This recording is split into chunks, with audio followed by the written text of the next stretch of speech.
E esse foi o nascimento do universo cinematográfico Marvel no cinema, com O Homem de Ferro, em 2008, dirigido por Jon Favreau e com Robert Downey Jr. como Tony Stark.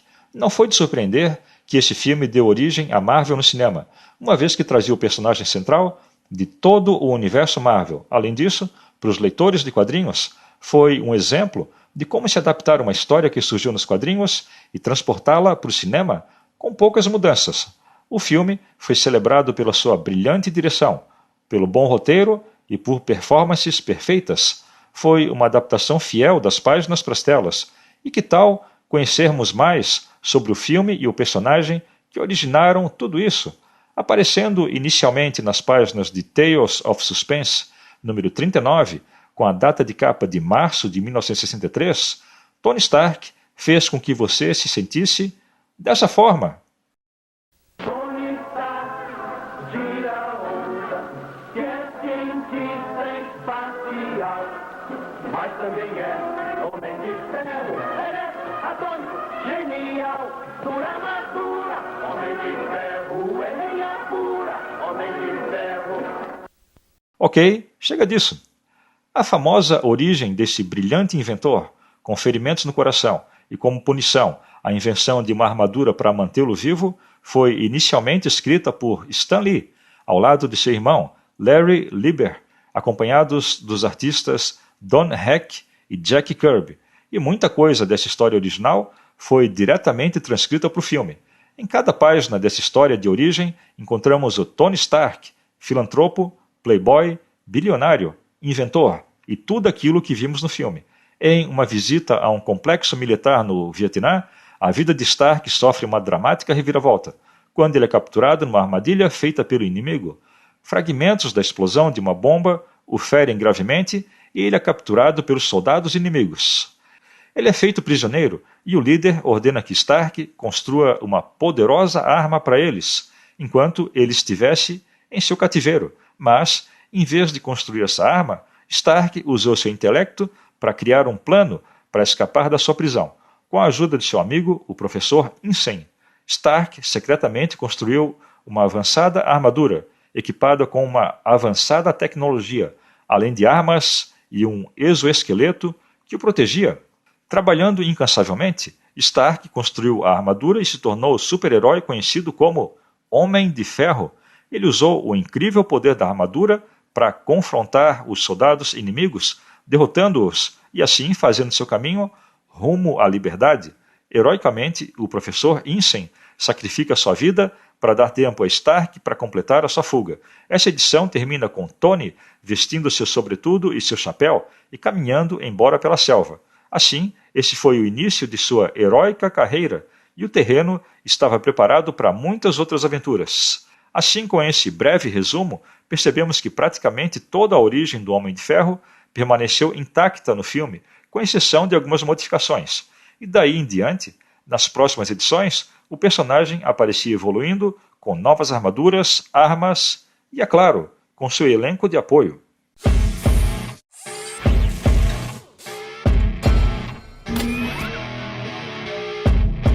Na sua segunda aparição, em Tales of Suspense, número 40, Tony fez uso pela primeira vez de sua icônica arma, seu raio peitoral. Na edição número 45, somos apresentados a Happy Hogan e a Pepper Potts, e ambos iriam desempenhar importantes papéis, tanto nos filmes do UCM quanto nos quadrinhos. E então, em Tales of Suspense, número 48, o Homem de Ferro estreia a sua famosa armadura vermelho e dourada, que iria definir o personagem, mas seria apenas em 1982, na edição número 163 de Iron Man, que seu antagonista seria apresentado, Obadiah Stane. No filme, Obadiah é interpretado por Jeff Bridges e é um amigo da família Stark, o chefão das operações das indústrias Stark. Isso até ele trair seu amigo e unir forças à organização chamada Ten Rings, ou os 10 Anéis, e planejar o assassinato de Stark. Se você procurar algo parecido nos quadrinhos, não encontrará. Originalmente, Obadiah surgiu no arco de histórias escrito por Dennis O'Neil e Luke MacDonald, e foi apresentado como um vilão desde o seu início. Um multimilionário obcecado por xadrez, Stein tinha como objetivo se tornar dono das indústrias Stark. Ele ordenou que seus capangas, os homens xadrez, atacassem Stark e seus parceiros, e assim o conduziu novamente ao seu ponto fraco, o alcoolismo. Stein, eventualmente, seria bem-sucedido em dominar a Stark Internacional, que, é claro, ele renomeou como Stein Internacional. Depois, ele iria recriar uma versão da armadura de Stark, isso na edição número 200, chamando a si próprio de Ironmonger, ou o Monge de Ferro. Essa era uma armadura superior e, assim como no filme, Obadiah se mostrou um formidável oponente ao Homem de Ferro. Enquanto mais histórias do Cabeça de Concha surgiam, mais peças eram adicionadas a esse quebra-cabeças. Em Iron Man número 118, James Rhodes foi apresentado aos leitores como piloto pessoal de Stark e chefe do setor de aviação. Rhodey iria significar um importante papel nas histórias do Latinha, incluindo tomar o manto para si próprio e vestir a armadura, enquanto Tony estava batalhando contra o alcoolismo. Eventualmente, ele teria a própria armadura e se chamaria War Machine.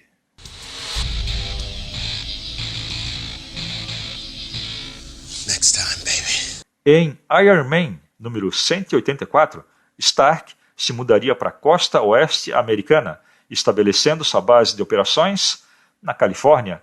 Na edição número 222, vimos pela primeira vez a mansão de Tony no penhasco, em Malibu, e que se tornou uma icônica locação no UCM. Em 1991, John Byrne reimaginou a origem do Ferroso nas edições 267 e 268. Assim, o Mandarim estava por trás de sua captura, e isso foi refletido no filme, tendo o grupo terrorista que aprisiona o herói chamado de Ten Rings. Já na edição número 55, isso no volume 3, Tony Stark revela para o mundo que ele é o Homem de Ferro, e assim originou a icônica fala: I am Iron Man.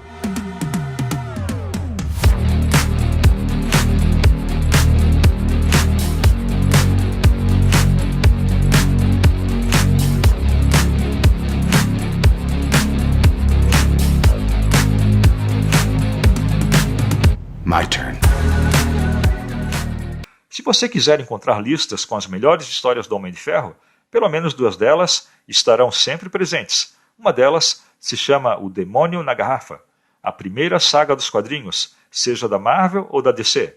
E a segunda saga se chama Armor Wars, ou A Guerra das Armaduras. Duas clássicas histórias da Marvel, ambas escritas por David Michelinie e Bob Layton.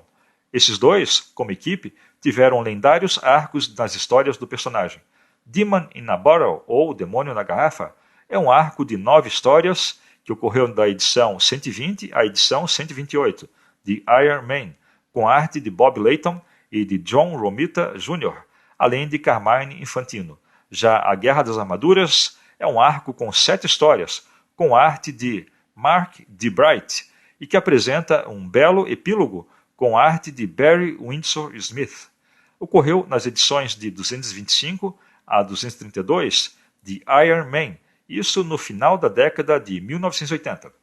Embora o filme não tenha sido uma adaptação direta de nenhuma dessas histórias, está claro que foi daqui que tiraram a caracterização de Tony Stark. Demon in a Bottle, ou Demônio na Garrafa, foi uma história inovadora na qual o herói teve que lidar com o alcoolismo. Isso é apresentado de maneira sutil no filme. Já A Guerra das Armaduras explora a ideia da tecnologia de Stark cair em mãos erradas, assim como acontece no filme. E esse é o motivo dessas histórias serem tão icônicas, já que elas definiram o personagem. Recomendo, para qualquer fã do Homem de Ferro, a leitura de todos os arcos e histórias citados aqui. I am Iron Man.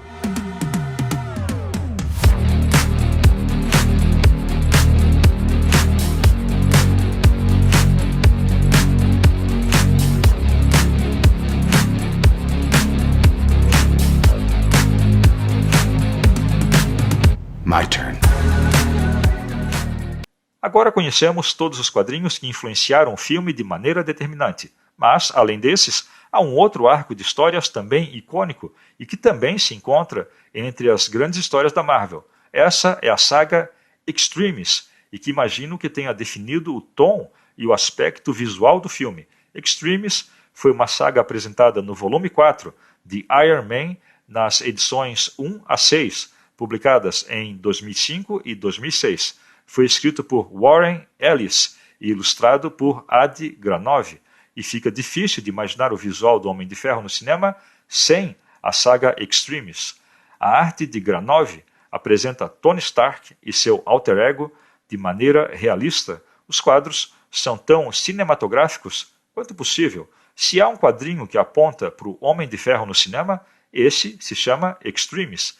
Na edição número 5, a origem do Ferroso é contada em flashbacks, e é difícil de não ver de onde Jon Favreau tirou algumas ideias. Nas edições 4 e 5, vemos o Homem de Ferro em cenas de ação numa rodovia, e o Homem de Ferro devia pegar e se desviar de carros. Essa é, em parte, a cena final do confronto entre Obadiah e Stark no filme. E mesmo o desenho da armadura é similar ao desenho utilizado no filme, e de fato, há tantas semelhanças que o próprio Granov foi chamado para participar como um dos produtores, e ele criou os desenhos finais da armadura. Claro que a saga Extremis foi a base para o roteiro de Homem de Ferro 3. Mas vemos isso, talvez, em um vídeo futuro. Para encerrar, é bom falarmos da emblemática cena pós-crédito, apresentando Samuel L. Jackson como Nick Fury. Isso nos entregou um princípio do enorme universo que estava por ser apresentado nos futuros filmes da Marvel, no chamado Universo Compartilhado. I am Iron Man.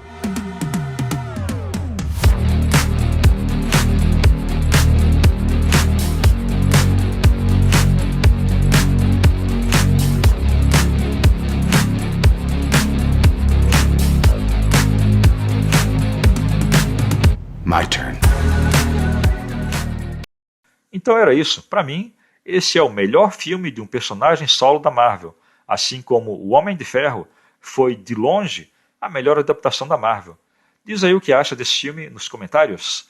Valeu, até o próximo vídeo.